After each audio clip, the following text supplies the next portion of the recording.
जी आपका इस खास कार्यक्रम में। बहुत बहुत धन्यवाद। अंगम हरे पुलक भूषणमाशयन्ति भ्रनांगने विमुकुलाभरणं तमालम् अंगीकृताखिल विभूतिर्पांगलीला मांगल्यदास्तु मम मांगल्य देवतायाः। मंत्र विज्ञान में आपका बहुत बहुत स्वागत है। मंत्र जिनसे हम अपने प्रारब्ध को काट सकते हैं, अपने पूर्व जन्म के कर्मों को ठीक कर सकते हैं, उनमें सुधार कर सकते हैं, जीवन में आई हुई सभी समस्याओं का समाधान प्राप्त कर सकते हैं। जीवन में जब हमारे सारे रास्ते बंद हो जाएं, अपने भी हमारे साथ छोड़ दें, तब मन में प्रश्न उठता है कि ये हमारे साथ ही क्यों हो रहा है। ये आपके साथ इसीलिए होता है क्योंकि जो कर्म करेगा वो भोगेगा। पूर्व जन्म में हमारे द्वारा किए हुए कर्म इस जन्म में हमारा भाग्य बनते हैं और उन भाग्य को मंत्रों के माध्यम से ठीक किया जा सकता है, अपने पूर्व जन्म के कर्मों को सुधारा जा सकता है। जिस प्रकार कभी आपने सुना होगा सुदामा और कृष्ण की मित्रता। सुदामा का जीवन दरिद्रता में क्यों बीता, सुदामा का जीवन इतना संघर्षशील क्यों रहा, क्यों सुदामा को और उसके बच्चों को गरीबी में दिन देखने पड़े। जब बात करें सुदामा जी की, तो सुदामा जी ने कृष्ण जी के जो हैं चना खाए थे और बदनीयती से खाए थे, उनका हिस्सा मारा था। जब कोई किसी का हिस्सा मारता है, कोई भाई भाई का हिस्सा मारता है, तो उसके जीवन में उसी प्रकार की दरिद्रता आ जाती है। आपके जीवन में जो भी आपके साथ चल रहा है, ये पूर्व जन्मों के कर्मों के आधारित चलता है। और ज्योतिष शास्त्र वो विद्या है, वो विज्ञान है जो आपको बता सकता है कि इस समय पर आपने ये कर्म किया था जिसके कारण आपको ये भोगना पड़ रहा है, और इसका आप निवारण प्राप्त करना चाहते हैं तो ये करके निवारण प्राप्त होगी। सुदामा का जीवन पूरा गरीबी में बीता, दरिद्रता में बीता। फिर सुदामा की पत्नी एक ब्राह्मण के पास गई, उनसे पूछा कि हे पंडित जी, हे गुरु जी, मेरे पंडित जो मेरे पति हैं, कभी किसी का बुरा नहीं किया, कभी किसी के साथ धोखा नहीं किया, तो इस प्रकार से हमारा जीवन दरिद्रता में क्यों चल रहा है। तो उन्होंने बताया कि जो भी कारण रहा है आप उसको छोड़ दीजिए, आप एकादशी का व्रत करने लग जाइए।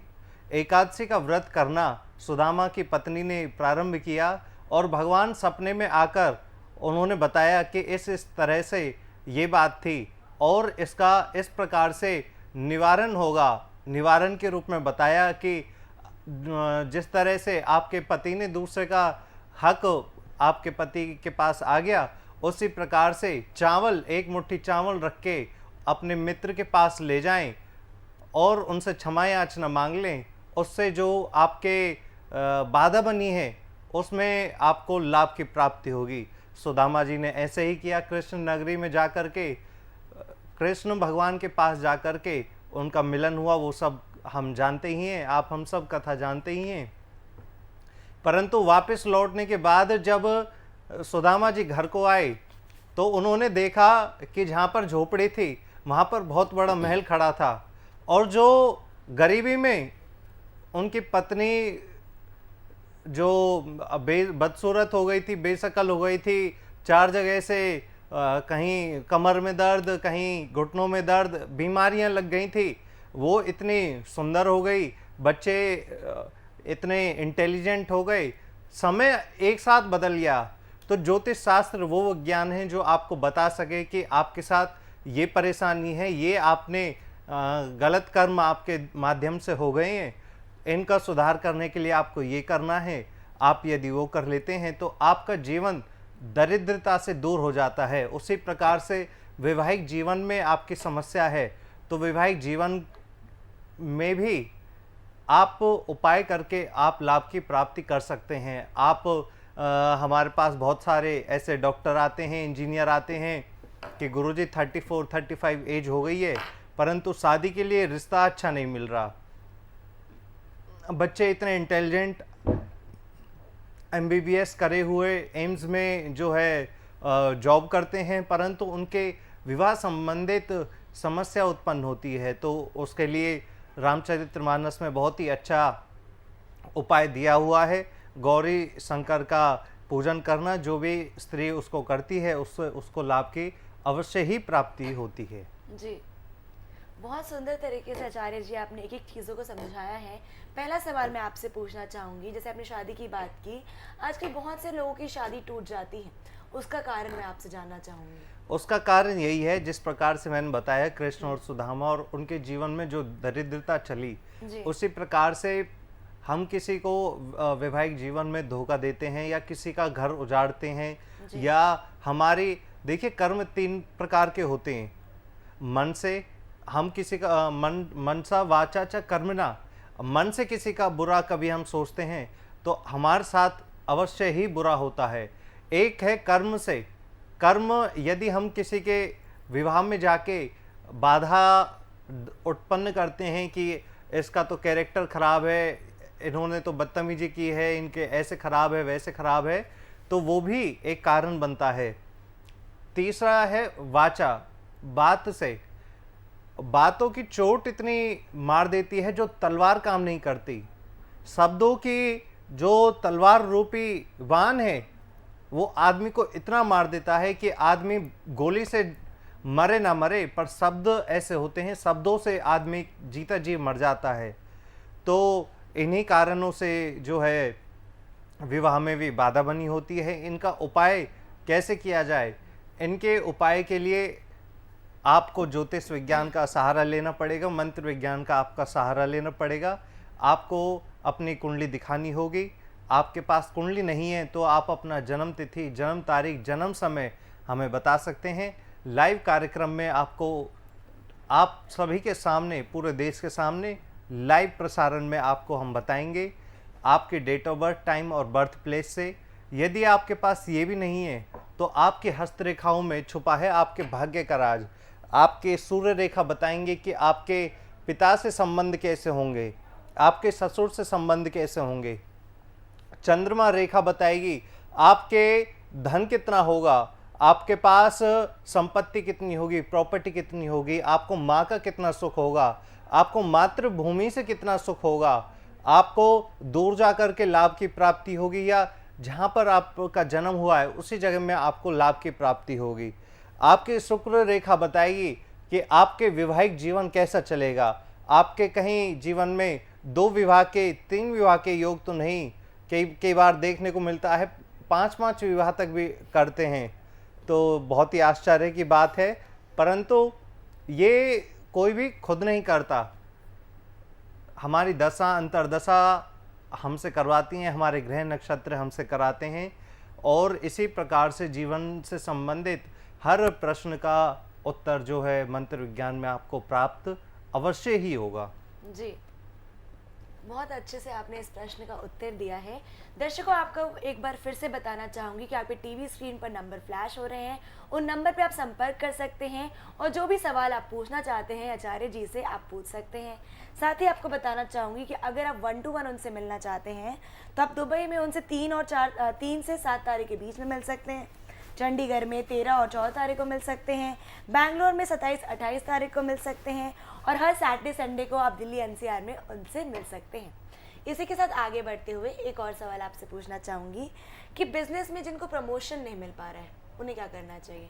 मतलब ऑफिस में प्रमोशन नहीं मिल पा रहा तो क्या करना चाहिए? जिनको ऑफिस में अपने प्रमोशन नहीं मिल पा रहा, जो नौकरी बदलना चाहते हैं, इंक्रीमेंट नहीं हो रहा, जो जॉब से बिजनेस में जाना चाहते हैं या गवर्नमेंट जॉब के लिए अप्लाई करना चाहते हैं, गणेश जी की वंदना स्तुति आप अवश्य करें।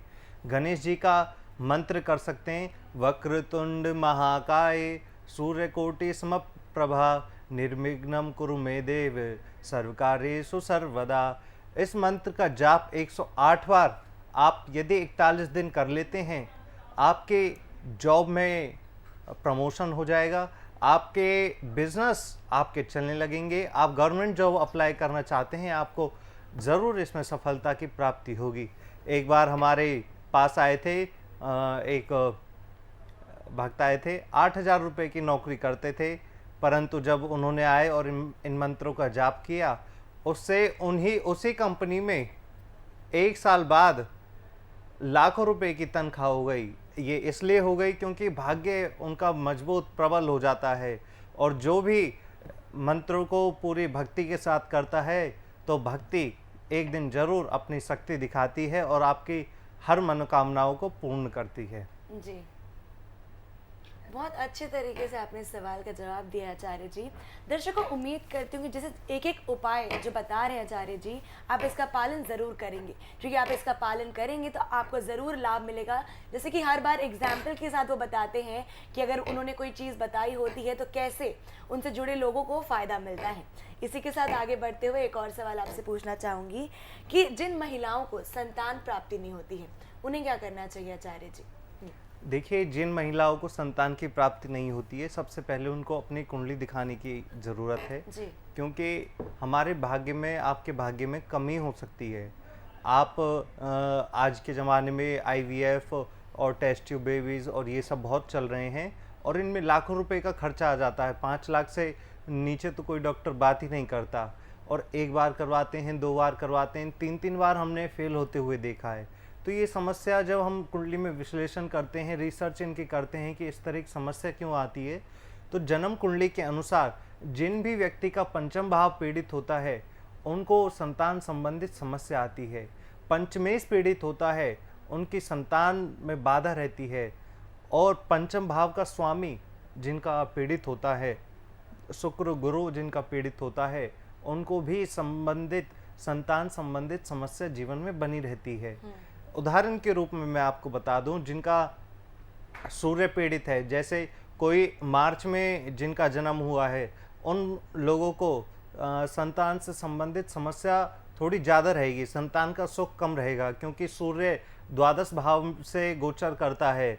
तो जितने भी मेष राशि के लोग हैं उनके लिए मार्च में जिनका जन्म हुआ है उनको संतान से संबंधित समस्या अवश्य बनेगी। कई बार ऐसा होता है कि संतान हो जाती है परंतु संतान दूर रहने लगती है, बड़े होकर विदेश चली जाती है, वापस नहीं आती है। माँ बाप जो है रोते रोते मर जाते हैं, परंतु उनके अंतिम संस्कार में उनके बच्चे उनको कंधा देने तक नहीं पहुँचते हैं। तो ये सब ज्योतिष शास्त्र के अनुसार यदि हम देखें तो पंचम भाव, पंचमेश और शुक्र गुरु, इन ग्रहों को देखें तो इनसे संबंधित समस्या जिनकी कुंडली में बने होते हैं, ग्रह पीड़ित होते हैं, उनके जीवन में इस प्रकार के संबंधित समस्या बनती हैं। जी, इनका उपाय जो करना चाहें, उपाय करने के लिए सबसे पहले पितरों का तर्पण करना आवश्यक होता है, क्योंकि संतान जो देते हैं पितृ देवता देते हैं। पितृ जब हम पे कृपा करते हैं जब ही हमारे घर में संतान होती है। पितृ कौन होते हैं? हमारी देवी देवता होते हैं, हमारे घर के बुजुर्ग होते हैं। जब उनकी अननेचुरल डेथ हो जाए या किसी प्रकार से उनके मन में कोई इच्छा विचार ऐसा हो जाए धर्म के प्रति कि हम मंदिर बनवाएंगे या हम किसी कन्या की शादी करवाएंगे और उसको पूर्ण नहीं कर पाते, तो इस जन्म में वो बाधा बन के हमारे सामने आती है। कुंडली के अनुसार देखें तो उनके कुंडली में शनि पंचम भाव में बैठा होता है, उनके सूर्य शनि का संबंध बना होता है, गुरु अष्टम भाव से संबंध बनाता है, परंतु उसके बाद भी संतान हो सकती है घर में मंत्रों का जाप करते हुए। यदि किसी की संतान नहीं है, संतान विदेश में रह रही है, या बार बार गर्भपात हो रहे हैं, या पेट में संतान की कोई ऐसी बीमारी लग जाती है, अबॉर्शन करवाना जो है मेडिकल डॉक्टर बताते हैं वो करवाना पड़ता है। ऐसी स्थिति जब बनती है जब शनि का पंचम भाव से संबंध बने, तो आपके कुंडली में यदि समस्या इस तरह की बन गई है, आप उपाय करके उसका लाभ की प्राप्ति कर सकते हैं। और हर कुंडली की, हर राशि के व्यक्ति की हर अलग तरह से जो है समस्या होती है, तो उसका उसी प्रकार से लाभ की प्राप्ति आप प्राप्त कर सकते हैं। जी, जी, बहुत अच्छे तरीके से आपने इस प्रश्न का उत्तर दिया है। दर्शकों, आपको एक बार फिर से बताना चाहूँगी कि आपके टीवी स्क्रीन पर नंबर फ्लैश हो रहे हैं। जो भी परेशानी है आपके जीवन में, तो घबराने की आपको बिल्कुल ज़रूरत नहीं है। आप उस पे कॉल करें और जो भी सवालात आप पूछना चाहते हैं आचार्य जी से, आप ज़रूर पूछें। आगे बढ़ते हुए आपको बताना चाहूँगी कि अगर आप 1 to 1 मिलना चाहते हैं आचार्य जी से, तो आप उनसे 3 और 7 तारीख के बीच में दुबई में मिल सकते हैं, चंडीगढ़ में 13 और 14 तारीख को मिल सकते हैं, बैंगलोर में 27 और 28 तारीख को मिल सकते हैं, और बाकी हर सैटरडे संडे को आप उनसे दिल्ली एनसीआर में मिल सकते हैं। इसी के साथ आगे बढ़ते हुए एक और सवाल आपसे पूछना चाहूँगी कि बार बार जिन लोगों का एक्सीडेंट हो जाता है, उन्हें क्या उपाय करना चाहिए आचार्य जी? देखिए, बार बार जिनका एक्सीडेंट होता है, कुंडली के अनुसार उनकी या तो राहु की महादशा चलती है, राहु की अंतर्दशा चलती है, शनि से संबंधित ग्रह की दशांतरदशा चलती है, क्योंकि शनि निर्धारित करते हैं कि चोट लगना, हड्डी टूटने का संकेत शनि पैदा करते हैं। यदि ब्लड सर्कुलेशन बहुत ज़्यादा है, ब्लड बहुत ख़राब होता है, ब्लड जो किसी न किसी तरह से हाथ पे चाकू लग जाना या एक्सीडेंट हो जाना, चंद्रमा जब पीड़ित होता है, चंद्रमा ये तिथि निर्धारित करता है कि इस तिथि को इस प्रकार से ये समस्या आपको बन सकती है। तो चंद्रमा जब पीड़ित होता है, अरिष्टकारी ग्रहों के साथ संबंध बनाता है, या गोचर में स्थिति जब बहुत ही ज़्यादा खराब हो जाए तो अचानक हादसा हो जाता है, एक्सीडेंट हो जाता है, बहुत ज़्यादा ब्लड जो है निकल जाता है। बहुत बार ये देखा गया है, राहु का गोचर जब राहु पर होता है, एक्सीडेंट हो जाता है, बहुत ज़्यादा चोट लग जाती है, और कई बार लकवा भी लोगों को मार जाता है। जो लकवा के ग्रह हैं कि कौन से ग्रह से मारता है, मंगल और राहु के संयोग से जब ये एक साथ संबंध बनाते हैं, उस स्थिति में लकवा मारता है, या इस तरह की संबंधित घटनाएं घटती हैं। आपके साथ भी इस तरह से कुछ बहुत समय से हो रहा है, बहुत समय से घर में आपकी बीमारियां लगी हुई हैं, एक्सीडेंट्स हो रहे हैं, किचन में जाते हुए चाकू लग जाता है, या घर में बहुत ज़्यादा विवाद हो रहे हैं, तो एक बार आप अपनी कुंडली दिखा सकते हैं और इस लाइव कार्यक्रम में भी आप कॉल कर सकते हैं। बाकी हम समय समय पर हम अपने जो है अनुयायियों से विदेशों में भी मिलते हैं। हम बहुत ही जल्दी न्यूयॉर्क, यूनाइटेड स्टेट्स में भी मिलेंगे। जो लोग मिलना चाहते हैं तो संपर्क अवश्य कर सकते हैं। जी दर्शकों, ये हमारा सौभाग्य है कि एक एक प्रश्नों का उत्तर हमें आचार्य जी इतने अच्छे तरीके से देते हैं, एक एक उपाय बताते हैं। तो इन उपायों को आप व्यर्थ ना जाने दें, ज़रूर फॉलो करें। और अगर कुछ और अन्य सवाल हैं या परेशानी है तो ज़रूर नंबरों पे संपर्क करें और जो भी सवाल आप पूछना चाहते हैं ज़रूर पूछें। आगे बढ़ते हुए एक और सवाल आपसे पूछना चाहूँगी कि अगर पितृदोष लग जाए तो उसे हटाने के लिए क्या करें? बहुत अच्छा आपने प्रश्न किया है। पितृदोष जिनके लग जाए, पितृदोष की देखिए सबसे अच्छा उपाय है श्रीमद् भागवत कथा का पाठ।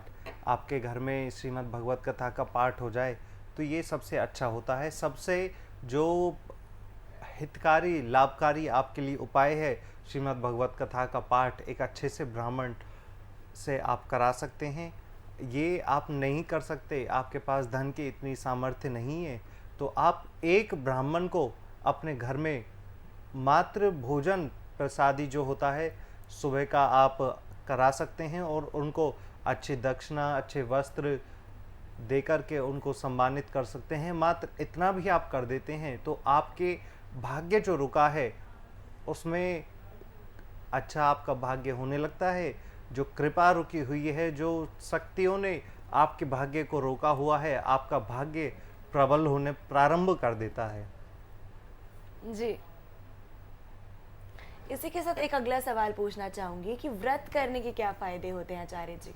देखिए, जैसे मैंने कार्यक्रम के शुरुआत में बताया आपको कि कृष्ण और सुदामा, जो दरिद्रता, जिनके जीवन में दरिद्रता हो गए हैं, घर में परिवार के खाने के लिए अन्न नहीं है, आप मेहनत करते हैं परंतु धन आपके यहाँ रुकता नहीं है, भाई भाई में झगड़ा होता है, कभी बनती नहीं है, बहू सास में एक साथ एक छत के नीचे नहीं रहते, पिता पुत्र एक साथ नहीं रहते, समस्याओं ने आपको घेरा हुआ है, कोर्ट केस आपके चल रहे हैं, घर में बीमारियां आपके हैं, आप एकादशी का व्रत करके देखें। एकादशी का व्रत करने से आपके जो भी अनिष्टकारी कार्य आपके साथ आपके जीवन में चल रहे हैं, उनमें आपको लाभ की प्राप्ति होगी और विजय सदैव उसकी होती है जो मंत्रों का जाप करता है, भगवान के नाम को मानता है। शक्तियाँ उसको कभी अकेला नहीं छोड़ती जी। और भगवान एक बार जिसका हाथ पकड़ लेते हैं, उसका तो कोई भी जीवन में कोई बिगाड़ ही नहीं सकता। बिल्कुल। जी दर्शकों, जैसे कि एक से बढ़कर एक उपाय बताते हैं हमें आचार्य जी, तो ज़रूर इसका पालन करें, ज़रूर आपको फ़ायदा मिलेगा। और अगर आपको फ़ायदा मिलता है तो फिर भी आप आचार्य जी को ज़रूर बताएं कि हाँ, आपको फ़ायदा मिला है।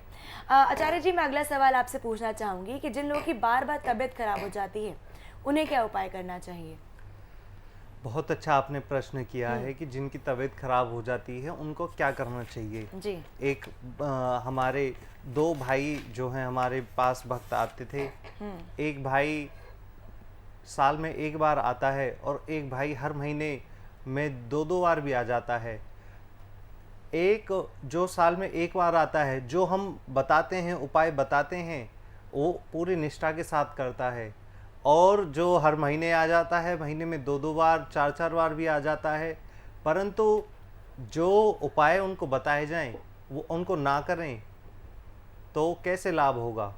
तो उसी प्रकार से आप यदि तुलसी का एक पत्ता पानी में मिलाकर संकल्प लेके आप पी लें तो हर रोग आपका ठीक हो सकता है। गायत्री मंत्र का आप जाप करें, आप महामृत्युंजय मंत्र का जाप करें। ओम त्र्यंबकम यजामहे सुगंधिम पुष्टिवर्धनम उर्वारुकमिव वंदनात् मृत्युर्मोक्षयमामृता।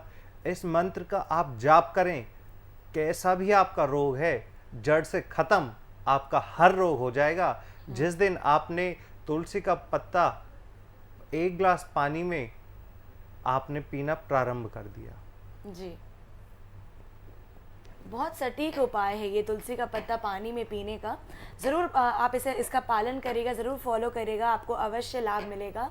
आगे बढ़ते हुए एक और सवाल आपसे पूछना चाहूँगी कि बार बार जब हम कहीं जा रहे होते हैं और कोई ना कोई परेशानी हमें घेरती रहती है, कभी किसी भी चीज़ में सफल नहीं हो पा रहे हैं, कहीं भी नकारात्मक ऊर्जा हमारे आसपास रहती है, तो उसे दूर करने के लिए हम क्या करें आचार्य जी?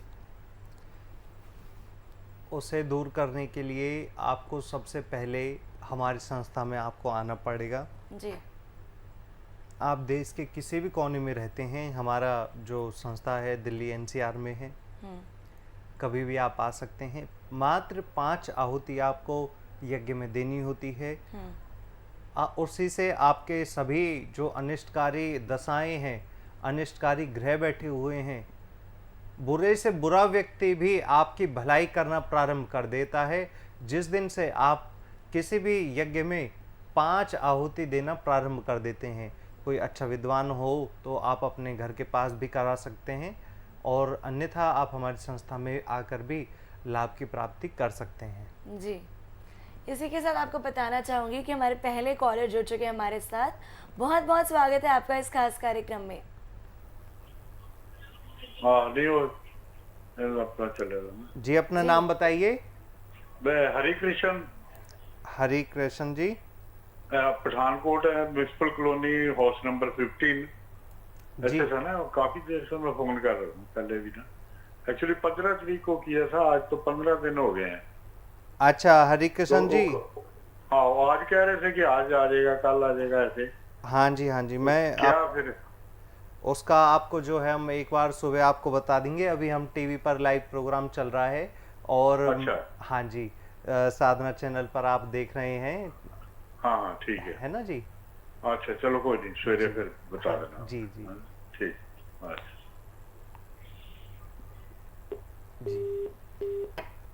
जी, इसी के साथ आगे बढ़ेंगे और एक और सवाल मैं आपसे पूछना चाहूँगी कि जीवन में सफलता प्राप्त हर कोई करना चाहता है, लेकिन उसके लक्ष्य प्राप्त करने के लिए हमें क्या क्या उपाय करने चाहिए, क्या क्या बदलाव करने चाहिए अपने जीवन में कि हम ज़रूर सफल हों?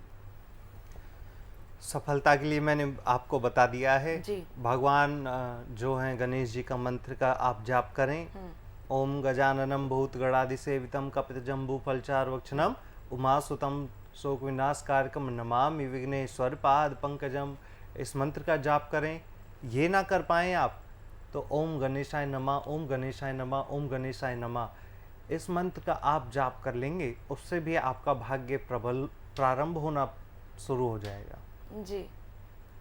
और जो लोग बहुत समय से प्रयास कर रहे हैं सरकारी नौकरी के लिए, तो उनके लिए क्या उपाय बता सकते हैं आप? देखिए, सरकारी नौकरी उन्हीं की लगती है जिनका ग्रहों के अनुसार स्थिति अच्छी होती है। जी बिल्कुल। आपके कुंडली के अनुसार आपके सूर्य प्रबल हैं तो आपको सरकारी नौकरी अवश्य लगेगी। सरकार से संबंधित आपका योग अवश्य बनेगा। सरकारी नौकरी प्राप्ति करने के लिए आपके सूर्य ग्रह मजबूत होने चाहिए। सूर्य ग्रह जिनके मेष राशि होती है, ऐसे लोग सरकार से बहुत लाभ की प्राप्ति करते हैं।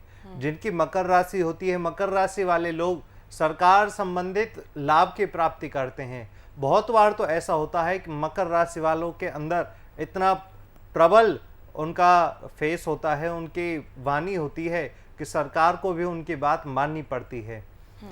आप सरकारी जॉब में अप्लाई करना चाहते हैं तो सिंह राशि वालों के लिए बहुत अच्छा अवसर होता है। सिंह राशि में सूर्य प्रबल होते हैं। ऐसे जातक सरकारी नौकरी में प्रयत्न करते हैं तो उनका 100% सक्सेस की प्राप्ति होती है। जी। जिन बच्चों का अप्रैल में जन्म हुआ होता है, अप्रैल में क्योंकि सूर्य मेष राशि के होते हैं, अप्रैल के महीने के बच्चे यदि सरकारी नौकरी के लिए अप्लाई करते हैं तो उनका चांसेस बहुत ज़्यादा होते हैं। राजनीति के चांसेस बहुत ज़्यादा होते हैं। गवर्नमेंट जॉब के योग बहुत ज़्यादा होते हैं। जी। जिन लोगों का अप्रैल के बाद मार्च के महीने में सुबह 8 बजे से 10 बजे के बीच का जन्म होता है, उनका बहुत अच्छा सरकारी नौकरी का योग बनता है। जी। मई महीने में जिनका 10 से 12 बजे के बीच में संबंधित जन्म समय बनता है, ऐसे लोगों को सरकारी नौकरी घर बैठे ही मिल जाती है। जिन लोगों के दोपहर 12 बजे के आसपास समय बनता है, जन्म समय बनता है, ऐसे लोगों को सरकारी नौकरी मिलती है। सरकारी नौकरी किनको नहीं मिलती? जो आप सालों साल मेहनत करते हैं। कई बार लोग आते हैं कि गुरुजी हमें 7 साल हो गए, 8 साल हो गए, सरकारी नौकरी नहीं लग रही। तो ऐसे लोगों की नौकरी क्यों नहीं लगती? जब आपके सूर्य कुंडली के अनुसार पीड़ित होते हैं, सूर्य आपके द्वादश भाव से संबंध बनाते हैं, मीन राशि से संबंध बनाते हैं, सूर्य आपके मीन राशि में बैठ जाए या मीन राशि आपके सूर्य वाले ग्रह में बैठ जाए, ऐसे समय में आपका सरकारी नौकरी से दूर होना बन जाता है। किसी न किसी प्रकार से बाधा बन जाती है। हमेशा 1 नंबर 2 नंबरों से ऐसे व्यक्ति रह जाते हैं। जिनका सूर्य अष्टम भाव से संबंधित बनाए, वृश्चिक राशि से संबंध बनाए, वृश्चिक राशि के लोगों को भी सरकारी नौकरी में बहुत ज़्यादा स्ट्रगल रहता है। सरकारी नौकरी लग भी जाता है परंतु सरकारी नौकरी को एंड तक नहीं कर पाते। लोग बहुत परेशान करते हैं। सीनियर ऑफिसर किसी न किसी तरह से उनको सस्पेंड करने में लगे रहते हैं। कई बार रिश्वत लेते हुए, कई बार नौकरी अच्छे से नहीं करते हुए, इस तरह की समस्या उनके जीवन में बनती हैं। आपके जीवन में भी इस तरह की समस्या बनती है या सूर्य आपका कमजोर है, आपकी सरकारी नौकरी नहीं हो पा रही है, सरकारी नौकरी में आपको डिस्टरबेंस चल रही है, तो एक बार आप अपनी जन्म कुंडली दिखा करके लाभ की प्राप्ति कर सकते हैं। हमारे बताए हुए आप उपाय करेंगे तो आपको अवश्य ही लाभ की प्राप्ति होगी। जी, बहुत अच्छे तरीके से आचार्य जी आपने एक एक प्रश्नों का उत्तर दिया है। दर्शकों, आपको बताना चाहूँगी कि आज के लिए फिलहाल इतना ही। उम्मीद करती हूँ कि आपको ये कार्यक्रम पसंद आया होगा। आप कार्यक्रम के बाद भी हमसे संपर्क कर सकते हैं। आपके टीवी स्क्रीन पर नंबर फ्लैश हो रहे हैं, तो कोई भी परेशानी या मुसीबत हो, आप आचार्य जी को कॉल कर सकते हैं, संपर्क कर सकते हैं और जो भी सवाल आप पूछना चाहते हैं आप पूछ सकते हैं। साथ ही आपको बताना चाहूँगी कि अगर आप आचार्य जी से 1 to 1 मिलना चाहते हैं तो आप उनसे दुबई में 3 से 7 तारीख के बीच में मिल सकते हैं, चंडीगढ़ में 13 और 14 तारीख को मिल सकते हैं, बैंगलोर में 27 से 28 तारीख के बीच में मिल सकते हैं और हर सैटरडे संडे को आप दिल्ली NCR में मिल सकते हैं। और एक बार और आपको कहना चाहूँगी, सारे उपायों को ज़रूर फॉलो करें, आपको ज़रूर लाभ मिलेगा। बहुत बहुत धन्यवाद आचार्य जी। धन्यवाद दर्शकों।